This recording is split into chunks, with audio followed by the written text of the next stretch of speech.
Welcome to the 1962 Nobel Prize in Physics, which went to Lev Landau. One guy won it this year. It was this for his pioneering work in condensed matter physics, especially liquid helium. We'll figure out what all that is in a minute.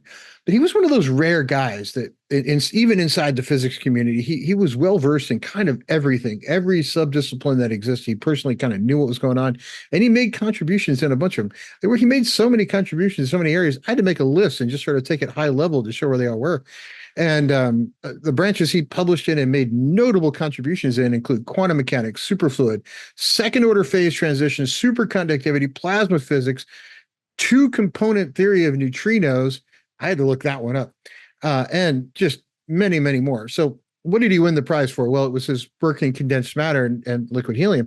Now, let's dig into what that really means, because first off, what the heck is condensed matter and why is it separated out from everything else, right? What the heck is this stuff? Let's dive in. Well, this is the man you've probably never heard of, but before this video, but important guy. So first off, what is condensed matter physics? Like, you could throw the term around, everybody goes, oh yeah, that's what condensed matter is. But if you're not really into physics, you may not fully understand what that is. And essentially what it does, it deals with solids and liquids, and it can purposely excludes plasmas and gas phase materials. Because when you get into plasmas and gas phase, there's a whole bunch of weird stuff that goes on. And there's enough bizarre things in the solid and liquid phase. So this is it's very specific to solid and liquid phase materials. You really want to understand exactly what goes on with the properties of those materials at different temperatures, different conditions. That's what we're talking about. It's broken a little bit further down into crystals, three subcategories, starting with crystals. How atoms are arranged in crystalline structures and how that structure might change properties of that crystal. Things like conductivity is different, magnetism is different, and elasticity is different just by rearranging the atoms in the crystal lattice. Semiconductors, we want to understand, these things are key for electronics. So we want to understand electronic band structures and all kinds of things that influence the behavior of a semiconductor. That falls under condensed matter physics. And as important as is important to this particular prize, superconductors. Now, superconductors are a really interesting set of materials. They can conduct electricity with effectively zero resistance. And that work kind of starts off with superfluids and kind of works its way around. But let's get to superconductors specifically, have zero resistance. Now, think about this. You can put electricity in it. You get no loss as it goes through the superconductor and comes out the other end. They usually only exist at shockingly low temperatures. Now we're talking super crazy low, so you can't just like throw it in your freezer and hope it's going to work. Now it's way lower than that. Now the entire engineering and scientific committee would just love to have a room temperature one of these. They've never been achieved. They are coming to higher and higher temperatures. Maybe someday we'll have room temperature ones, but we don't have them today. But that is condensed matter physics. It's that set of stuff. And some of the work he did, especially in explaining how superfluid works, which lots of times you'll find Bose-Einstein condensates and superfluids are you typically will find those sort of concurrent in the same material, though not always. But the work he did really helped us kind of understand and get into that world of superfluids, which kind of influences superconductors and everything else. So let's dive in and see exactly what Lev did to win this prize.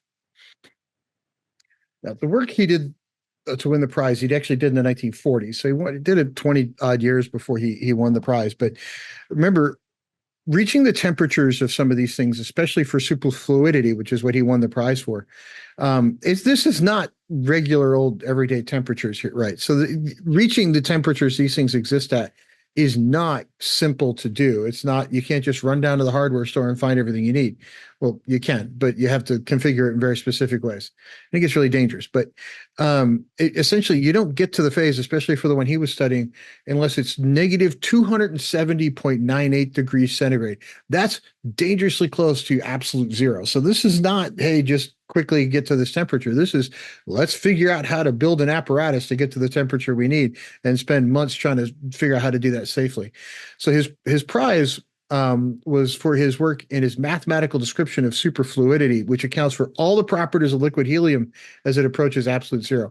Now, what is a superfluid? It's really interesting stuff. It's a phase of matter that has the ability to flow with zero viscosity. So that means once you get it moving, it has no loss of kinetic energy. It can just kind of go forever. because you don't have all that stuff that turns into heat and everything else. So if you get a little vortices going in it, it doesn't stop. It's really cool. A little picture of some helium in that state here. But in 1941, he came along and applied quantum theory to the movement of helium in this superfluid state.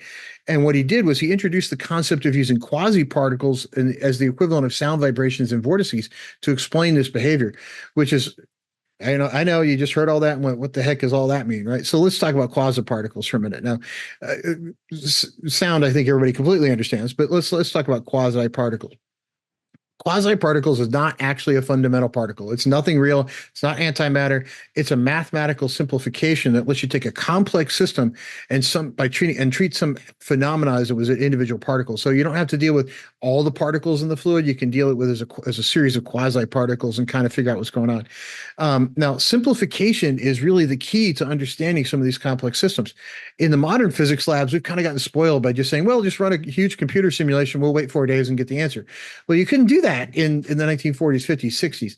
And there's even some problems today you still can't do that with. You can't go in the lab and just say, okay, let's build a bigger computer and run it. No, there are problems that are so big we can't run it. There's a computer does not exist that allows us to go off and compute that answer. And that's what he won the prize for, was his ability to take those complicated problems and simplify it down to where we can actually calculate it, can actually understand it, and kind of predict what's going on in these superfluid states, which leads us to all kinds of other things. So once you get to that point where you understand the math well enough and you can figure out how to simplify it a little bit, that allows you to just unlock some great stuff. That's what he won the prize for, was his ability to do that. And he could have won the prize if you look through his list of stuff for any of 50 different things. This guy's a fascinating guy. I'm going to have to learn more about him because honestly, I'd heard about him once when I was in grad school someplace and I kind of brush it off. But after I dug into a little bit of what he did, I'm looking at this guy going, this is a guy that really needs to be better known. But he wasn't for some reason. So this stuff I cannot stress enough. If you really want to understand fundamental nature of particles, superfluids are really cool things. That lack of viscosity is just cool as can be. Think about it: a fluid that you don't have to really keep pumping to get it to keep flowing. It's fantastic. And the math and the stuff actually leads into other things, and especially into the Bose-Einstein condensate world. So, great physicist, wonderful prize, unlocked a bunch of stuff that people are still working on today. And I think is a lesson for all of us in the fact that he came up with this way using quasi-particles to actually simplify things. And that simplification is what we need to get back to instead of just sort of making things more complex to fit the current theory. And I think we have gotten somewhat spoiled by the use of computers. So we need to get back to that, how to simplify it part. We really do need to. So I hope you enjoyed this video. I'm going to do a complete video on superfluids and especially on Bose-Einstein condensates at a later date. It's not going to be associated with one of the Nobel Prizes. It's going to be on one of the other shows I do on the channel. But it is on my list of things to explain because that one you could get into for an hour and still probably not completely explain it. But it's cool stuff. So I hope we will see everybody on the next one. And please don't forget to click like and subscribe. We will talk to you soon.